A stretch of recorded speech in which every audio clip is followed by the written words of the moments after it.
দর্শক, 12ই ফেব্রুয়ারি নির্বাচন এবং নির্বাচনে বিএনপির জয়, নিরঙ্কুশ এই জয়টাকে একটা ম্যাজিক হিসেবে দেখছেন বাংলাদেশের অন্যতম জনপ্রিয় সাংবাদিক এই মুহূর্তে মাসুদ কামাল। মাসুদ কামাল নিজের ইউটিউব চ্যানেল সহ টকশোতে, টেলিভিশন টকশোতে বেশ জনপ্রিয়।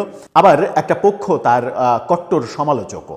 কেউ কেউ বলার চেষ্টা করেন মাসুদ কামাল বিভিন্নভাবে আওয়ামী লীগকে পুনর্বাসনের জন্য বয়ান তৈরি করেন এবং মাসুদ কামাল সেই তিনজনের একজন, যে তিনজনের একজন হচ্ছে আনিস আলমগীর, যিনি গ্রেপ্তার হয়েছেন, বাকি দুইজন হচ্ছে আব্দুল নূর তুষার এবং মাসুদ কামাল, যাদেরকেও গ্রেপ্তার করানোর জন্য এক ধরনের অ্যাক্টিভিস্টরা উঠে পড়ে লেগেছিল অন্তর্বর্তীকালীন সরকারের আমলে।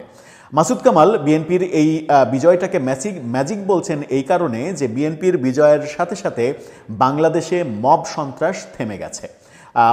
তাহলে প্রশ্ন আসে যে বিএনপির এই বিজয়টা যদি ম্যাজিক হয় এবং ম্যাজিকের ফলে যদি মব থেমে যায়, মব যদি হারিয়ে যায়, তাহলে গত 1.5 বছর মব করেছে কারা? চলুন একটু জেনে দেখি মাসুদ কামাল কি বলছেন। মবের ব্যাপারটা খুবই ইন্টারেস্টিং, একটু বোঝার চেষ্টা করি তার বক্তব্যের মাধ্যমে। থাকবেন পলিটিক্স টিভির নিয়মিত দর্শক। বলছিলাম সাংবাদিক মাসুদ কামাল তিনি কি বলছেন তার বক্তব্য নিয়ে কালের কণ্ঠ একটা নিউজ করেছে। কালের কণ্ঠের এই শিরোনামটা দেখলেই বুঝতে পারবেন। সেখানে বলা হচ্ছে, যেই দিন বিএনপি বিজয়ী হলো তারপর থেকে দেশে আর মব নেই। মাসুদ কামাল, চলুন তার বক্তব্যটা আগে জেনে নিই, তারপরে একটু আলোচনা করে। সিনিয়র সাংবাদিক মাসুদ কামাল বলেছেন, যেই দিন বিএনপি বিজয়ী হলো সেই মুহূর্তে ডিসিশন হয়ে গেল যে বিএনপি জিতে গেছে, তারপর থেকে দেশে আর মব নেই। ভায়োলেন্স বা মবের উত্থান আমরা আর দেখতে পাবো না। গত 1.5 বছরে ব্যবসায়ীদের ভেতরেও একটা ভয় ঢুকে গেছে, মবের ভয়। ভবিষ্যতে কি হবে এমন প্রশ্নের উত্তরে একটি গণমাধ্যমের সাক্ষাৎকারে তিনি এসব কথা বলেন। মাসুদ কামাল বলেন, অন্তর্বর্তী সরকারের বড় সাকসেসের মধ্যে ব্যাংকিং খাতে একটু আধটু সাকসেস, মানে রিজার্ভ বাড়ানো ছাড়া তেমন কিছু নেই। তিনি বলছেন, বিদেশে টাকা পাচারের যে মহোৎসব হয়েছিল সেই মহোৎসবটা হয়নি। এটা একটা সফলতা, ছোট্ট একটা সফলতা, যার ফলে অর্থনীতিতে রক্তক্ষরণটা হয়নি, এই কথাটুকু তিনি বলছেন। বাকি কোথাও সফলতা নেই। তিনি বলেন, আরেকটি পজিটিভ দিকের কথাও তিনি বলেছেন, সেটা হচ্ছে যে আমি মনে করি যোগাযোগ সেক্টরে, মানে এখানে যিনি উপদেষ্টা ছিলেন, আমার কাছে মনে হয়েছে উনি মোটামুটি কিছু কাজ করেছেন। মানে 2-3টা জায়গায় তিনি প্রশংসা করছেন। কিন্তু বিএনপি জেতার সাথে সাথে মব একেবারে ম্যাজিকের মতো থেমে গেছে, এই কথা বলেছেন তিনি। তার মানে এটা তিনি মানে প্রকারান্তরে এটাই বলার চেষ্টা করলেন যে গত 1.5 বছরে মবটাকে সরকারি পৃষ্ঠপোষকতাই হতে দেয়া হয়েছে এবং সরকার এর পৃষ্ঠপোষকতা করেছে। সরকারই বলে দিয়েছে অমুক অমুক জায়গায় মব করো, এইভাবে মব করো, আমরা তোমাদেরকে কিছু বলবো না। এই কাজটা হয়েছে এবং এটার একটা প্রাতিষ্ঠানিক স্বীকৃতি তৈরি হয়েছে মবের। এই কারণে সরকারের বিভিন্ন গুরুত্বপূর্ণ লোকদের আমরা বলতে শুনেছি মব বলে কিছু নেই। স্বয়ং স্বরাষ্ট্র উপদেষ্টা পর্যন্ত বলেছেন যে মব বলে কিছু নেই। অথচ কদিন আগেই এই কথা যখন বলছেন, তার কদিন আগেই প্রথম আলো, ডেইলি স্টার, ছায়ানট পুড়ে যেতে, ভস্মীভূত হতে আমরা দেখেছি।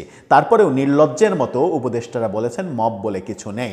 প্রধান উপদেষ্টার মহামান্য প্রেস উইং তারা প্রতিনিয়ত বলেছে এটা প্রেসার গ্রুপ। এইভাবে পৃষ্ঠপোষকতা দেয়া হয়েছে এবং মবের সমালোচনা যারা করেছে তারাই সরকারের বিরুদ্ধে মব করছে, এরকম অধ্যত্বপূর্ণ বক্তব্য প্রেস উইংয়ের কারো মুখ থেকে আমরা শুনেছি। মব যারা করেছে, যে সকল রাজনৈতিক পক্ষ মব করেছে, তারা মবকে জাস্টিফাই করার চেষ্টা করেছে নানাভাবে। তারা বলেছে, মবের সমালোচনা করলেই তারা বলেছে যে আপনারা আওয়ামী লীগ পুনর্বাসনের চেষ্টা করছেন। এই ব্যাপারগুলো দেখা গেছে। তার মানে বিএনপি জেতার সঙ্গে সঙ্গে রিভার্স অ্যাকশন শুরু হয়েছে। রিভার্স অ্যাকশন কি? তারা এখন বুঝে গেছে যে মব করলে আর রাষ্ট্রীয় পৃষ্ঠপোষকতা পাওয়া যাবে না, রাষ্ট্র আর শেল্টার দেবে না।